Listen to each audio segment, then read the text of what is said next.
Ben ritrovati da Marco Angileri e F Motori, il magazine settimanale dedicato al motorsport su Telefriuli. In questa puntata andremo a ripercorrere quello che è stato il Rally Valli della Carnia di luglio e poi nella seconda parte si parlerà di Parigi-Dakar con un campione del calibro di Eddie Orioli.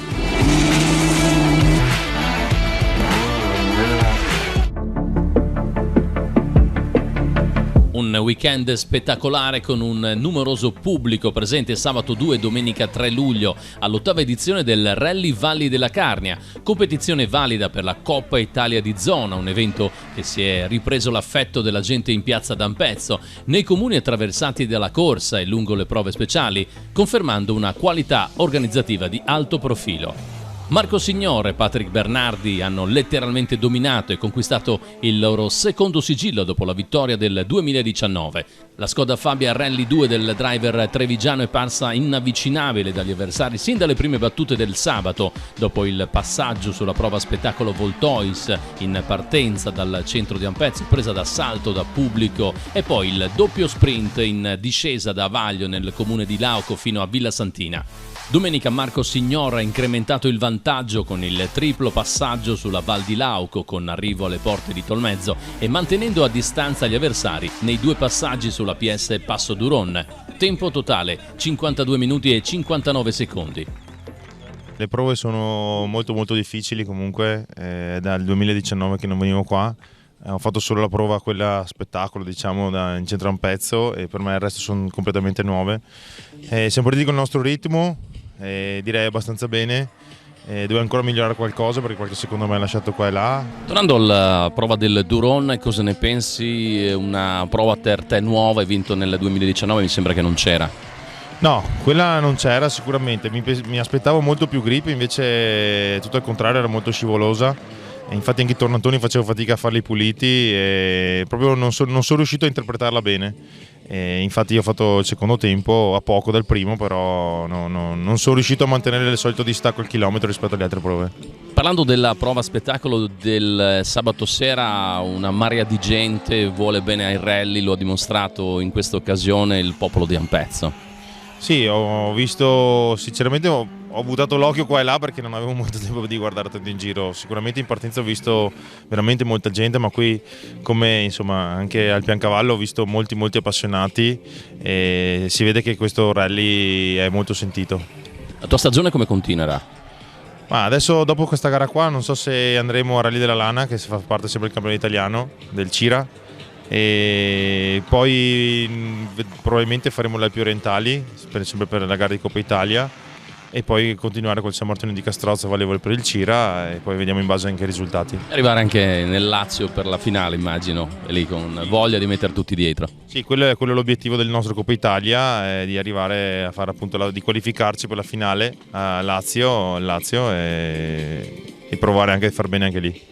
Seconda posizione nella classifica assoluta, a 50 secondi dai vincitori, Filippo Bravi ed Enrico Bertoldi, vincitori lo scorso anno con il numero 1 sulle portiere della Hyundai i20 Rally 2. Partiti condizionati dalla notevole pressione e dalla battuta d'arresto al Rally Piancavallo di maggio, chiudono al sabato sera al quarto posto, andando all'attacco la domenica timbrando il miglior tempo sul primo passaggio della Speciale Duron, poi sospesa a causa di un incidente senza conseguenze alla Skoda di Dimitri Tomasso e Matteo Turatti, vincitori nel 2014. Terza posizione per Rudy Andriolo e Manuel Menegon sull'altra Skoda Fabia Rally 2. Giù dal podium autori di una gara da incorniciare e primi tra gli over 55, Claudio De Cecco e Jean Campeis, ancora sul pezzo, sull'altra Hyundai i20 Rally 2. Uno che non molla mai è sicuramente Claudio De Cecco, ci sono giovani però lui è sempre lì tra i primi. Cerchiamo di fare del nostro meglio, ovviamente dai. Come sta andando la vettura in questi 2 giorni? Va bene, la macchina va benissimo, il problema non è la macchina, insomma il problema è che io riesca a portarla, e quindi insomma bene dai, cerco di tenere un passo veloce ma senza esagerare per non trovarmi in difficoltà dopo fisicamente.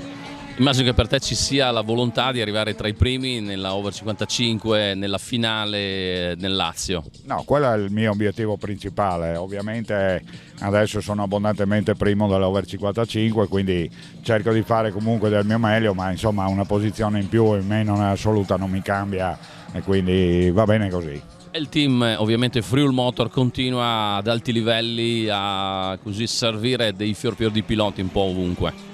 Sì, abbiamo questi due programmi ufficiali, uno è il campionato italiano con Basso, che per dire la verità stiamo cercando di trovare la quadra con la macchina, mentre con Turk abbiamo già vinto 3 gare in Slovenia e quindi siamo in testa al campionato, speriamo di proseguire su questa strada. Completano la top 10 Federico Laurencic ed Alberto Mlakar al quinto posto su Skoda Fabia, stessa vettura per Nicola Cescutti, assistito alle note da Paolo Carnielutti al sesto posto, seguiti da Giampaolo Bori ed Erika Furlan su Skoda Fabia in settima posizione. Pesavento e Zanella si piazzano ottavi, seguiti da Alberto Martinelli e Giulio Calligaro su Skoda Fabia al nono posto. Con Federico Laurencic piano piano stai prendendo le misure a questo Rally Valli della Carnia? Sì, diciamo a momenti abbiamo un buon ritmo, certe volte un po' ci perdiamo, però dopo un paio di modifiche alla macchina, che adesso abbiamo toccato un po' l'assetto, insomma sembra che vada un po' meglio. In passato trovare la costanza per te è stato più difficile, perché queste vetture molto performanti bisogna viverle continuamente.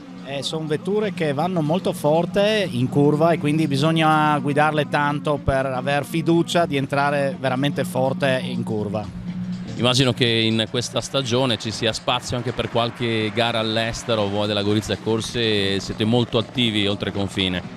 Ma all'estero, in Slovenia o Croazia, le gare sono belle, quindi ci andiamo volentieri, insomma. Sentiamo il tuo navigatore Alberto Mlakar, andiamo a fare un po' bilancio. Certo che questo tuo ritorno ha voluto dire anche cambiare un po' le abitudini di navigazione, perché queste sono vetture che hanno dei livelli alti, percorrenza in curva notevole, e cambia un po' anche il mestiere del navigatore.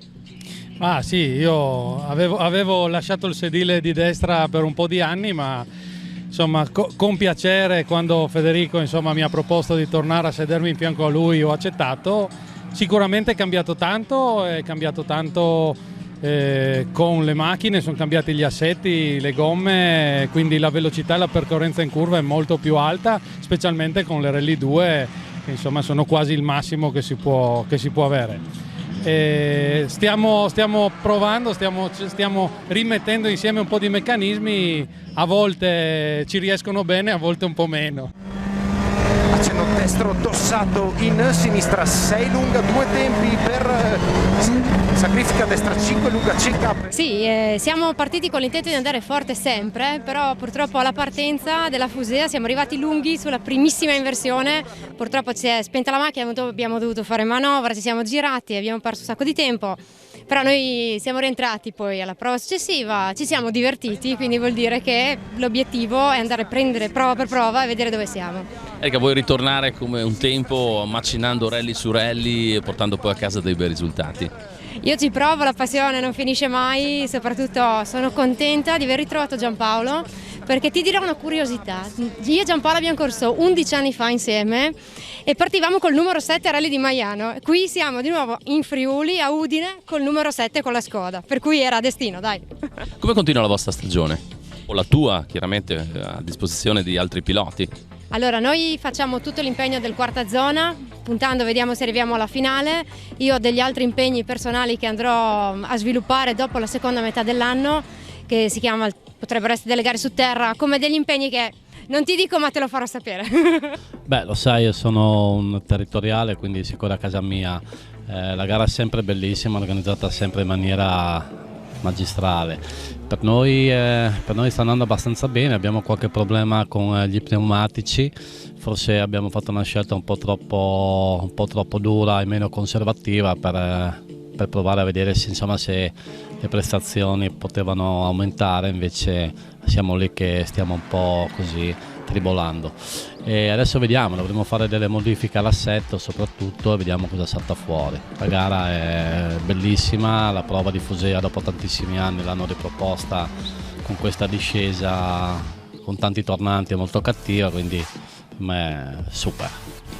Per te, navigatore, il Rally Valli della Carnia, ci sono delle sensazioni ogni volta nuove che si provano, soprattutto nei vari passaggi. Mi viene in testa Duron, dove il rally viene trasformato in una vera e propria festa. Ecco, devo dire che è bellissimo perché tu vai a fare, a parte che c'è molto pubblico un po' dappertutto, però quando arrivi a Paularo sembra di entrare un po' in un'altra repubblica e loro sentono molto l'evento sportivo e c'è tantissima gente sul percorso. La tua stagione come continuerà, Paolo? La mia stagione prosegue nel terra con Alessandro Bettega. Quest'anno corro con un pilota nuovo nell'IRC, nell'asfalto, sempre con la Skoda, corro sempre nella stessa categoria e forse mi si apre qualche orizzonte per qualche cosa all'estero, più che altro ride.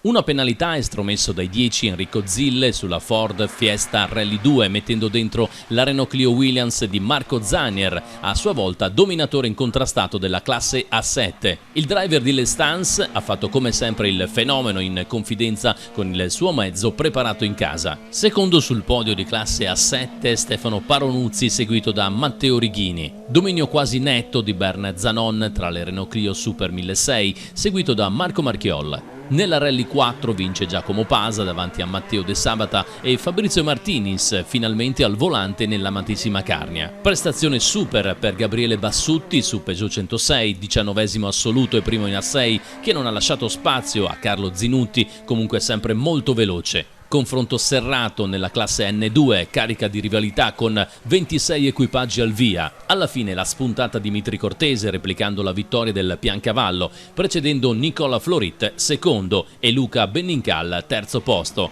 In classe Rally 5 la vittoria va al giovane Matteo Doretto, mentre Alessandro Cepek fa sua la classe N3.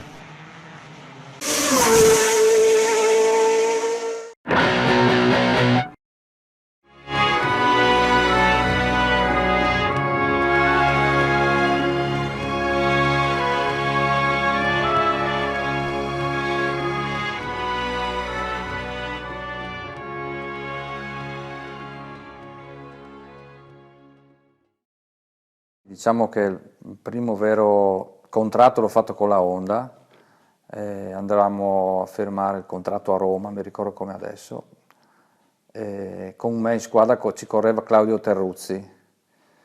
Claudio Terruzzi è un miliardario di famiglia, quindi era un benestante milanese, mi ricordo che andammo a Roma in elicottero, col suo di elicottero, no? Col suo elicottero, e quindi ci veniva da ridere perché siamo andati a firmare un contratto quasi ridicolo, aveva speso più soldi di elicottero andare e ritornare che i soldi di ingaggio che abbiamo firmato quel giorno, però è andata così. Ho iniziato con l'Honda Italia, ho sempre fatto il contratto con Honda Italia per 3 anni e dopodiché appunto sono passato in Cagiva.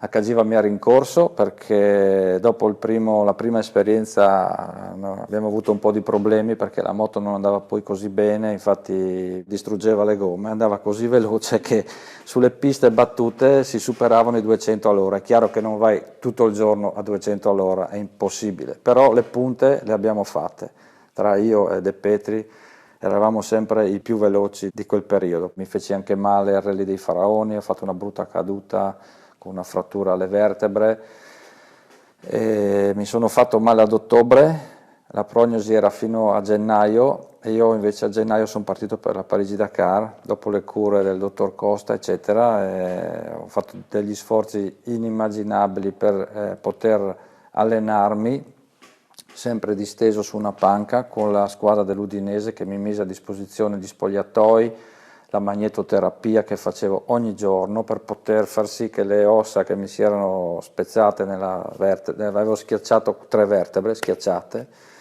però diciamo che così alla fine sono riuscito a partire, perché altrimenti saltare la Parigi-Dakar è come saltare un'Olimpiadi per questo tipo di specialità. Io volevo uscire dalla Cagiva perché arrivando dalla Honda non mi ero trovato bene con la moto, non con le persone, perché le persone e i Castiglioni sono stati dei fenomeni. Alla fine ad aprile siamo andati in Tunisia a provare la moto nuova, praticamente abbiamo stravolto la moto, da quella che era abbiamo fatto una moto che era un po' la sorella gemella della Honda NXR, sulle indicazioni mie. Loro hanno capito effettivamente cosa volevo fare su questa moto, e per andare così a spanne abbiamo abbassato totalmente i pesi dei serbatoi, abbiamo tolto più di 1000 giri al motore perché aveva talmente tanta potenza il motore della Cagiva che distruggeva la gomma dietro. Dopo 100 km io arrivavo sulle tele, quindi era inammissibile partire di nuovo alla Dakar con una moto che spaccava le ruote per la potenza, perché avevamo su un motore bicilindrico Ducati 950 di cilindrata che era un motore da pista sostanzialmente, consumava tantissimo, strappava le gomme, la moto aveva il baricentro molto alto, non frenava perché avevamo dei freni della guerra punica, dico io, e alla fine questa moto l'abbiamo veramente rifatta da capo, telaio nuovo eccetera, abbiamo usato molti materiali leggeri, quindi magnesio, titanio, molta fibra di carbonio sulle carene. Ho sentito subito mia questa moto e anche un po' il progetto, appoggiato da Azzalin, anche se mi prendeva per il culo e mi prende ancora adesso perché mi diceva che ero filo giapponese, e un po' lo ero, perché arrivando dalla Honda HRC cosa fai? Porti l'esperienza dell'Honda HRC, non è che ho corso con la Garelli 50 fino al giorno prima, e di conseguenza ho portato la mia esperienza in Cagiva e ne è valsa la pena perché abbiamo vinto tutto quello che c'era da vincere. Io ho vinto la Dakar, ho vinto i Faraoni, De Petri ha vinto Tunisia, Faraoni, e quindi lì è nato un po' questo amore anche per la Cagiva, che ho corso poi fra l'altro per 7 anni con loro, fino al punto che mi hanno detto che ero vecchio, che non avevo più voglia di correre, ma l'ho saputo dopo questo, e un bel giorno ho saputo che la Cagiva aveva rinnovato il contratto a Kari Tiainen, che arrivava dall'Enduro, a Davide Trolli, che arrivava dall'Enduro, tutta gente che non aveva mai fatto la Parigi-Dakar, cioè quindi dei neofiti dell'Africa, della sabbia, delle dune. Io ero già alla mia 8ª, 9ª partecipazione, quindi qualcosa di esperienza in più direi che c'era, anche visto anche le vittorie che c'erano prima. E io sono andato in Yamaha, quasi, non dico quasi per caso, ma quasi, perché sono andato a correre al Rally del Nevada con un KTM che stendiamo un velo pietoso, e in quell'occasione conobbi Nicola Poggio, che era il team manager della Yamaha, e mi disse, tornando in aereo, pensa a te, dopo la gara, tornando in aereo da Las Vegas all'Italia, eravamo seduti vicino, abbiamo parlato un po' di tante cose, mi dice, io voglio fare il Dream Team. E che Dream Team vuoi fare? Tu e Peter Hansel. Madonna. E lì è nato il Dream Team, quindi c'era tutta la forza Yamaha e Yamaha France, perché la Yamaha France era la Dakar, i giapponesi, dal Giappone arrivavano i pezzi, ma alla fine tutta la logistica di una corsa era gestita dalla Yamaha France, quindi Yamaha Belgarda e Yamaha France si sono unite, i due piloti più forti in quel momento, io e Peter Hansel, eravamo in due, solo lui in squadra, io e lui in squadra, e avevamo 2 camion, cioè eravamo veramente il Dream Team. E nel 96 mi sono ripreso la rivincita con la Cagiva e ho vinto con Yamaha. Poi c'è stato un anno di pausa, ma neanche tanto, perché mi sono rifatto la Dakar come giornalista per Italia 1, quindi ero lo speaker di Italia 1, ma sul percorso, quindi me la sono fatta tutta in macchina con la Jeep, io, Gigi Soldano e un cameraman, ho guidato sempre io la macchina. E poi ho avuto l'avventura BMW, che è andata un po' male perché dopo 2 anni di lavoro ho lasciato il team per KTM, è andata ancora peggio, e dopo ho deciso che era il caso di smettere assolutamente con la moto, perché la corsa era totalmente cambiata rispetto alle prime edizioni a cui ho partecipato, dove c'era la navigazione, dove c'erano i bivacchi veri, dove si facevano 800-900 km al giorno, ormai c'era l'asfalto per le assistenze, le tappe accorciate, basta bicilindriche, cioè è stato il GPS che non mi piaceva più, basta, ho detto basta, avevo già fatto comunque un sacco di Parigi-Dakar in moto, anche se ne avessi fatta una in più in quella condizione non mi dava più questa emozione.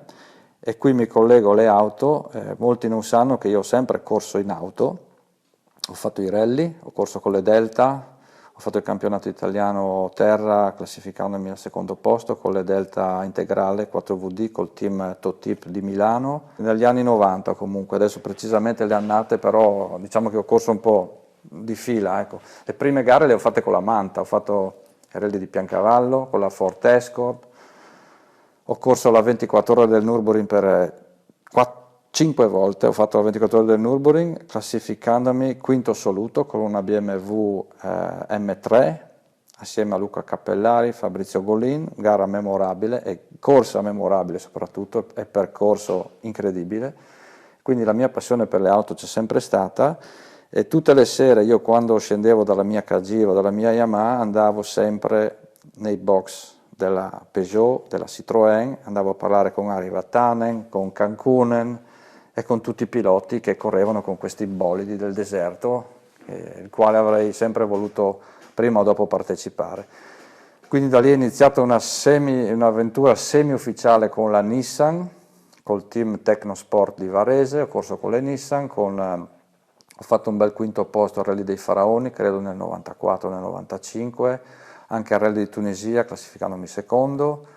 E poi sono passato all'Isuzu con un progetto Europe, un progetto europeo, perché l'importatore italiano è quello che importa per tutta l'Europa questo mezzo dal Giappone, solo che il mezzo non era competitivo come i team ufficiali Citroën, poi c'era la Volkswagen in quel periodo, per poco così non ho guidato le Volkswagen, perché poi hanno scelto per un collaudatore di rally tedesco, che alla prima duna ovviamente si è schiantato perché partono a fuoco, però il deserto se non lo conosci è pericoloso e quindi è andata così fino alla decisione poi anche di smettere. Di Dakar ne ho fatte 19, adesso parliamo sempre solo di Dakar perché è quella più importante, ma dobbiamo aggiungere poi tutte le altre. Poi io ho un altro record che forse tanti non si ricordano o nemmeno sanno. Io ho fatto le prime 10 Parigi-Dakar in moto, sono sempre arrivato al traguardo e il peggior risultato è stato 7° assoluto. In questo angolo ho alcuni cimeli, chiamiamolo così, alcune coppe importanti, diciamo. Qui ho una targa molto particolare di cui prima vi ho già parlato, ed è la targa che mi regalò Enzo Travagini nel 1980 e mi scrisse queste frasi: quello che è stato tentato da centinaia di ragazzi per 20 anni è riuscito a te, senior Edi Orioli, con ammirazione e affetto, Travagini Renzo, 1980. Praticamente io in 2 anni e mezzo sono passato da cadetto, junior, senior e lui mi fece questa targa a testimonianza. Se questa targa me l'ha regalata è certo merito anche suo, che mi ha dato la possibilità con gli SVM di poter partecipare ai campionati italiani più piccoli per poi arrivare a quelli più importanti. Poi qui ho tutti gli album, ho tutte le rassegne stampa, io tutto quello che è uscito di me è rilegato in questi libri, quindi ogni articolo che è uscito è qua dentro. Poi i soliti album, solite foto, i caschi d'oro di Motosprint, che è un po' come quando fanno il Festival del Cinema a Venezia. Per il motociclismo il casco d'oro è un premio ambito, quindi ne ho 24, adesso qui ne vedete 3, uno è in un'altra stanza. Dimenticavo la medaglia d'oro al valore atletico, praticamente è arrivata nell'87 dopo aver vinto il mondiale a squadre alla 6 giorni di San Pellegrino Terme. Nelle prime edizioni la coppa era questa, quindi era anche abbastanza ridicola, e poi ti arrivava a casa un diploma dall'organizzatore che ti faceva i complimenti che eri arrivato sulla spiaggia di Dakar. Ho avuto la fortuna di fare il giro allo Stadio Friuli, qualcuno si ricorda, che magari era lì, qui ho una foto, Stadio Friuli, 90, Udinese-Milan, 50.000 spettatori, con la KG ho fatto il giro dello stadio, è stato incredibile. L'avevo già fatto 2 anni prima quando vinsi con la Honda, c'era Pozzo che mi ha invitato a festeggiare, quindi ero c'era l'Udinese, ma c'ero anche io, ecco, in quel periodo è stata una cosa abbastanza... Però non mi rendo ancora conto adesso, mi rendo conto quando c'è qualcuno che me ne parla, perché per me era abbastanza... Io pensavo solo a correre, poi il resto, feste, festini, ce n'erano di un continuo e quindi era abbastanza normale ritirare premi.